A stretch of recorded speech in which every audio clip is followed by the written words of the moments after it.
से सवाल सत्ता तक। खबरें जो रखती हैं आपसे सरोकार,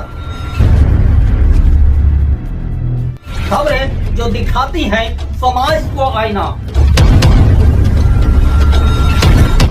खबर खेल की हो या सांस्कृतिक धरोहर की, खबरें राजनीति की हो या शासन प्रशासन की, खबरें जुर्म की हो या सामाजिक सरोकार की, खबरें जो खोलती हैं भ्रष्टाचार की पोल। हमें मालूम है हमारी जवाबदारी, हम खबरों को देते हैं तलवार की धार। इसलिए आप रहें चैनल को देखने के लिए हमेशा तैयार, क्योंकि हमारी जन भारत टीवी नेटवर्क न्यूज बनेगी जन जन की आवाज। आइए जानते हैं कि पूर्व प्रधानमंत्री लाल बहादुर शास्त्री के बारे में। लाल बहादुर शास्त्री का जन्म 2 अक्टूबर 1904 को उत्तर प्रदेश के वाराणसी से 7 मील दूर एक छोटे से रेलवे टाउन मुगलसराय में हुआ था। उनके पिता एक स्कूल शिक्षक थे।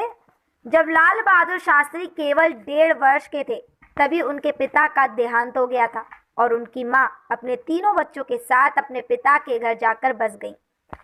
आपको बता दें कि उस छोटे से शहर में लाल बहादुर की स्कूली शिक्षा कुछ खास नहीं रही, लेकिन गरीबी की मार पड़ने के बावजूद उनका बचपन पर्याप्त रूप से खुशहाल बीता। उन्हें वाराणसी में चाचा के साथ रहने के लिए भेज दिया गया था ताकि वे उच्च विद्यालय की शिक्षा प्राप्त कर सके। घर पर सब उन्हें नन्हे के नाम से पुकारते थे। वे कई मील की दूरी नंगे पांव से ही तय कर विद्यालय जाते थे। यहाँ तक कि भीषण गर्मी में जब सड़कें अत्यंत गर्म हो जाती हैं, अत्यधिक गर्म हुआ करती थी, तब भी उन्हें ऐसे ही जाना पड़ता था। बड़े होने के साथ ही लाल बहादुर शास्त्री विदेशी दासता से आज़ादी के लिए देश के संघर्ष में अधिक रुचि रखने लगे। वे भारत में ब्रिटिश शासन का समर्थन कर रहे भारतीय राजाओं की महात्मा गांधी द्वारा की गई निंदा से अत्यंत प्रभावित हुए।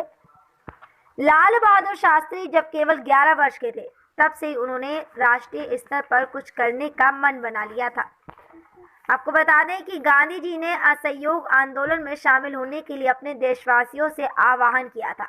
इस समय लाल बहादुर शास्त्री केवल 16 वर्ष के थे। उन्होंने महात्मा गांधी के इस आह्वान पर अपनी पढ़ाई छोड़ देने का निर्णय कर लिया था।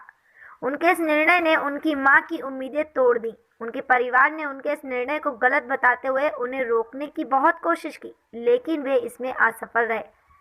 लाल बहादुर ने अपना मन बना लिया था।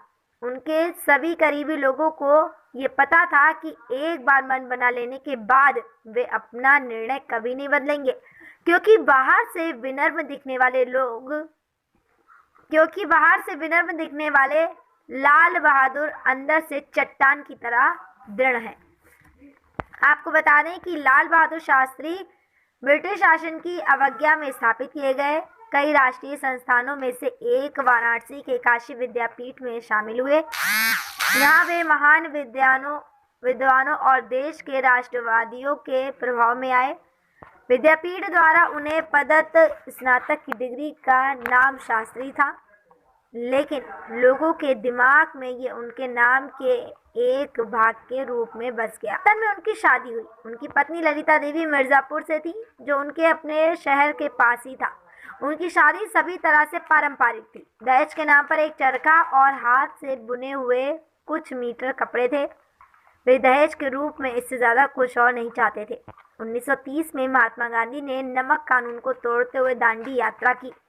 इस प्रतीकात्मक संदेश ने पूरे देश में एक तरह की क्रांति ला दी।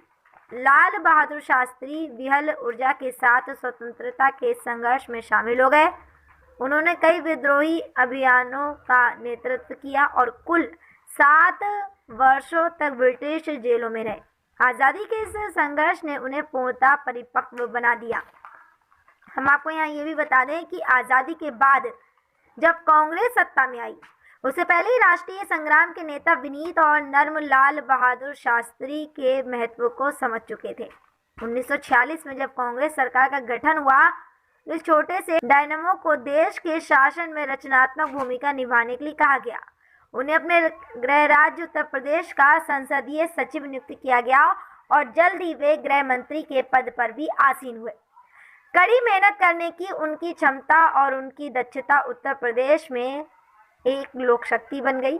वे 1951 में नई दिल्ली आ गए और केंद्रीय मंत्रिमंडल के कई विभागों का प्रभार संभाला। रेल मंत्री, परिवहन और संचार मंत्री, वाणिज्य और उद्योग मंत्री, गृह मंत्री और नेहरू जी की बीमारी के दौरान बिना विभाग के मंत्री रहे। उनकी प्रतिष्ठा लगातार बढ़ रही थी। एक रेल दुर्घटना जिसमें कई लोग मारे गए थे के लिए स्वयं को जिम्मेदार मानते हुए उन्होंने रेल मंत्री के पद से इस्तीफा दे दिया था। देश और संसद ने उनके इस अभूतपूर्व पहल को काफी सराहा। तत्कालीन प्रधानमंत्री पंडित नेहरू ने इस घटना पर संसद में बोलते हुए लाल बहादुर शास्त्री की ईमानदारी और उच्च आदर्शों की काफी तारीफ की। उन्होंने कहा कि उन्होंने लाल बहादुर शास्त्री का इस्तीफा इसलिए नहीं स्वीकार किया कि जो कुछ हुआ वे इसके लिए जिम्मेदार हैं, बल्कि इसके लिए स्वीकार किया है कि क्योंकि इससे संवैधानिक मर्यादा में एक मिसाल कायम होगी। रेल दुर्घटना पर लंबी बहस का जवाब देते हुए लाल बहादुर शास्त्री ने कहा, शायद मेरे लंबाई में छोटे होने और नर्म होने के कारण लोगों को लगता है कि मैं बहुत दृढ़ नहीं हो पा रहा हूँ। यद्यपि शारीरिक रूप से मैं बहुत मजबूत नहीं हूँ, लेकिन मुझे लगता है कि मैं आंतरिक रूप से इतना कमज़ोर भी नहीं हूँ। अपने मंत्रालय के कामकाज के दौरान भी वे कांग्रेस पार्टी से संबंधित मामलों को देखते रहे और उसमें अपना भरपूर योगदान दिया। 1952 में, 1957 और 1962 के आम चुनावों में पार्टी की निर्णायक और ज़बरदस्त सफलता में उनकी सांगठनिक प्रतिभा और चीज़ों को नज़दीक से परखने की उनकी अद्भुत क्षमता का बड़ा योगदान था। 30 से अधिक वर्षों तक अपनी समर्पित सेवा के दौरान लाल बहादुर शास्त्री अपनी उदात्त निष्ठा और क्षमता के लिए लोगों के बीच प्रसिद्ध हो गए। विनम्र, दृढ़, सहिष्णु और ज़बरदस्त आंतरिक शक्ति वाले शास्त्री जी लोगों के बीच ऐसे व्यक्ति बनकर उभरे जिन्होंने लोगों की भावनाओं को समझा। वे दूरदर्शी थे जो देश को प्रगति के मार्ग पर लेकर आए।